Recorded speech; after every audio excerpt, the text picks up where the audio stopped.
Hello, everyone. Welcome to Women Seeking Wholeness, episode 187. It's just me, and I'm going to talk a little bit today about wholeness, what it is, and maybe some steps to kind of bring you into a space where you feel whole, because wholeness is more of a state. It's a state we all are in, naturally. It's our divine blueprint, if you will. It's the natural resting state of our body, actually, in our body's intelligence. And it can be subjective in the sense that some people define it differently than others. I think that culturally and the world defines it in a way of more like perfection, but really it's about feeling complete. And that's the thing, is that we don't ever really get complete because there's always more to learn, always more to experience, always more to feel. Each of us will define it in our own way, but for our intents and purposes today, I'm just going to define it as a way of what you embody in terms of feeling fulfilled and becoming aware of how you are embodying love, which is your natural state. And I've been talking about this for a few weeks, but I am going to be changing the name of this podcast coming up here probably in about, I'm probably going to be doing it before the end of the year. And the reason for that is because of all of the energy around the word seeking. Also, I don't want to marginalize men because I have male listeners. So it's become more than just women seeking. Let's go back. Let's go back to the word seeking. So seeking connotates something that you're trying to grasp for or learn or attain that might be outside of you. When I first came up with the name Women Seeking Wholeness, I'm like, oh, that really fits, because I was literally in the middle of a full-blown faith crisis. I had just turned 50 and I was just metamorphosizing like crazy in my little cocoon in my caterpillar soup. And I was searching for that feeling of completeness. Like, if I was going to step into my soul sovereignty, I needed some more tools. I needed some more guidance. I needed to be midwifed, if you will, into this new me that was wanting to blossom and bloom and bust out of her cocoon.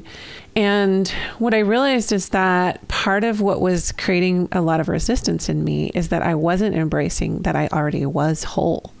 And I think it was because I had a lot of programming growing up, as we all do, both in a religious context, in a familial context, societally, academically, everything. All the messages around me were that I needed to do certain things, to feel a certain way, to be accepted, everything from God all the way down to any of my relationships. At least that was my perception.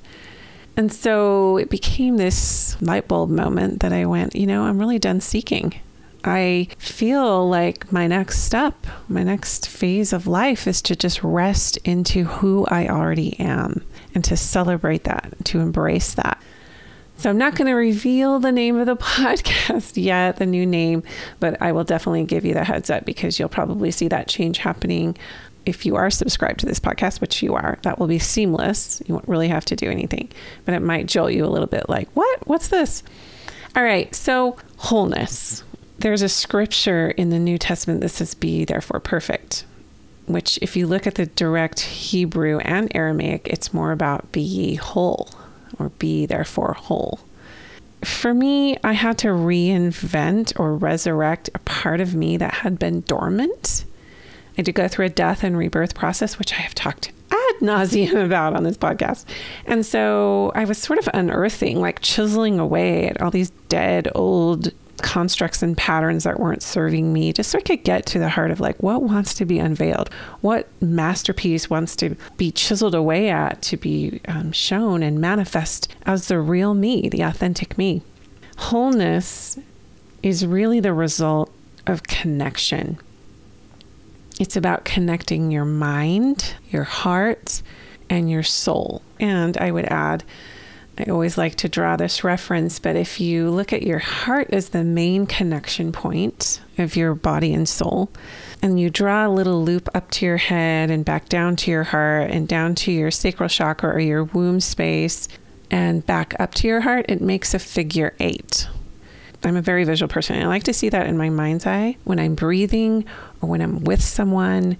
there's this whole thing around the 3 brains and multiple braining that I've kind of spent the better part of my career developing in terms of how we feel good, how we biochemically charge up, how we cleanse and restore our emotional state, and how we access body wisdom.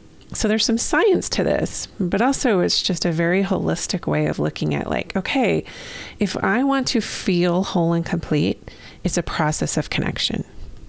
And any time that there is disconnection in me, that means there isn't communication happening between my mind, my heart, and my body. Or you could say the second chakra, that root and that sacral chakra area, just the very core of you in terms of like your connection to the earth. The first and second chakras are all about basal root connection and foundation, and the honoring of emotion that gives you that, like, I have a right to be here kind of mentality that allows you the safety you need to be able to do all your work in the world and to be in relationship. So in wholeness, you're not divided. You're not a kingdom divided against itself, because as you know, a kingdom divided against itself cannot stand. And we could even say a queendom.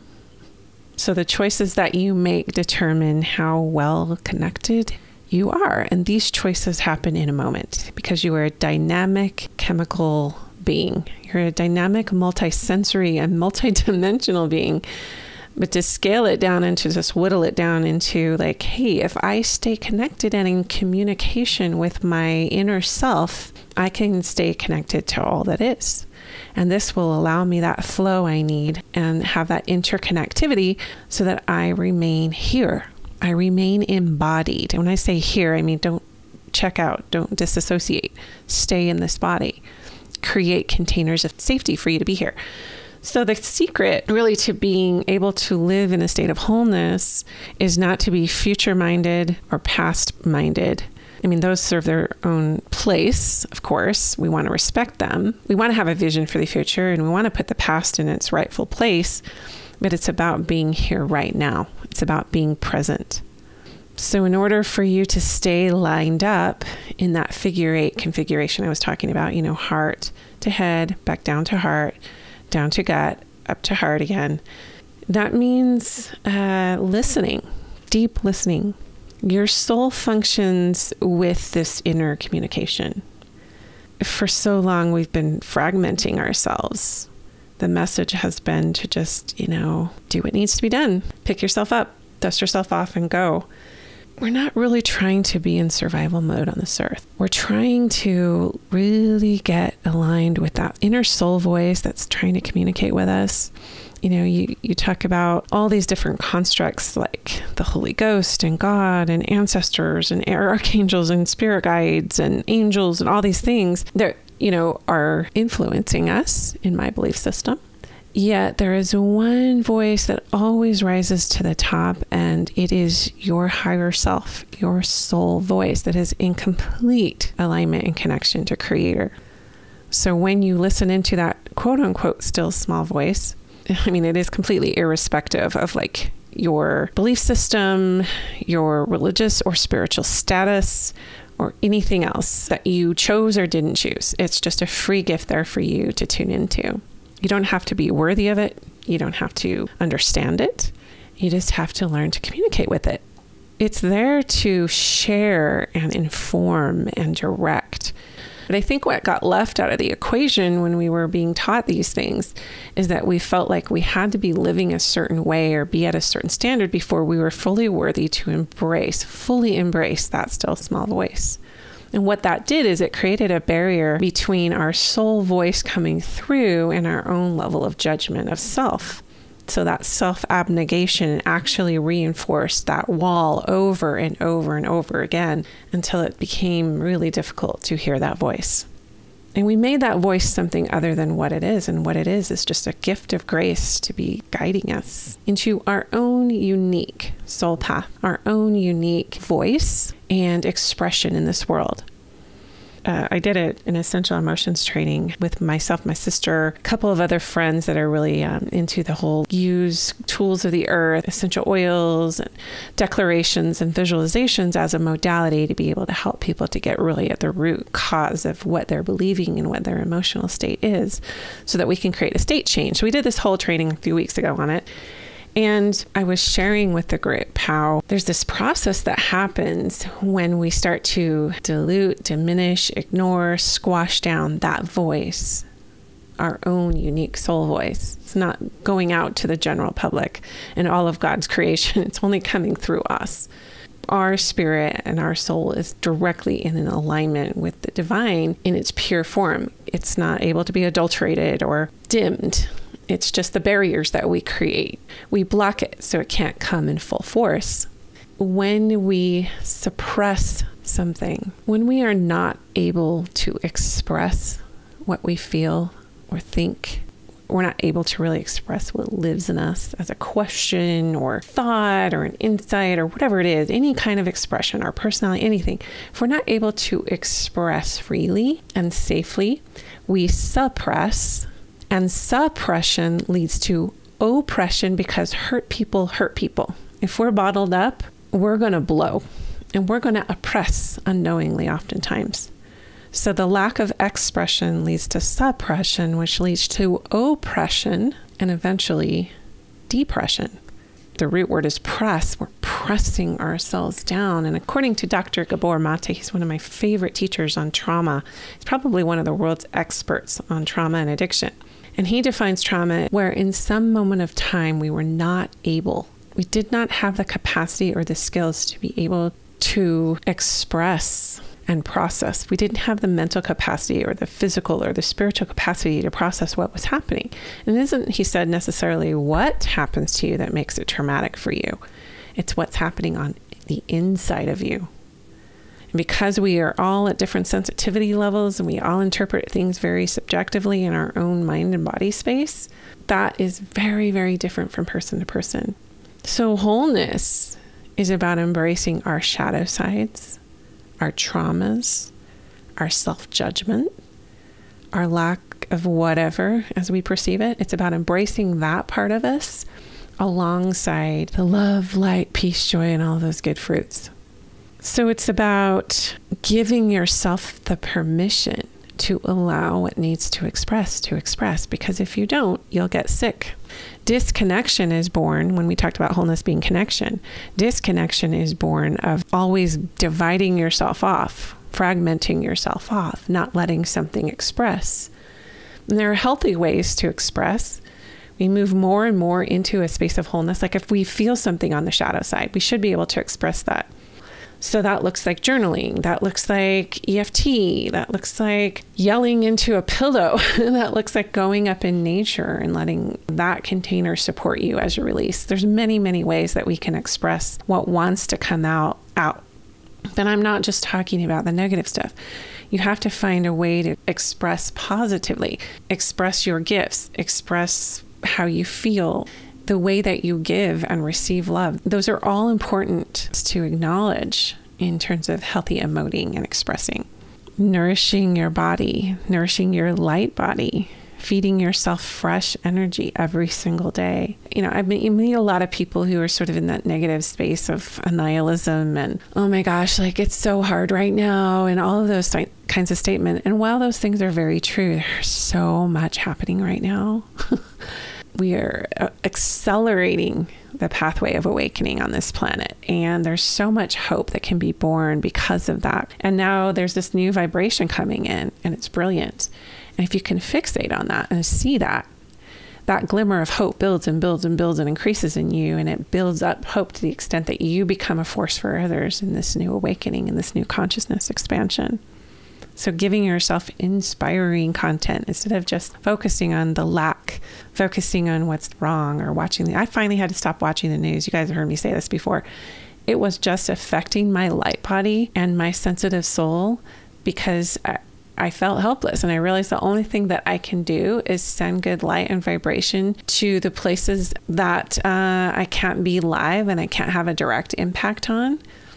And some people might say, oh my gosh, you're not being informed, you're being irresponsible, you're not educating yourself on this, and then I'm not fighting for freedom hard enough, or whatever it might be. We are all called to different domains. And it's usually where our passion is guiding us that we can have the most impact. As you guys know, I've been following the red thread for a while, which is just a beautiful term for following the divine feminine and seeking an expanded feminine consciousness and helping to liberate the collective from the chains and bondages that have held us hostage for millennia. And that is part of what's unraveling. And it's also super exciting, but a little bit disconcerting. So I feel like that's where I'm being led, and that's where I can have the most impact, and that's where I feel the most lit up. Each of you will have a direction that you're called, like a compass inside you that's orienting you when you're listening. So nourishing that light body and letting inspiration come in and letting it guide you.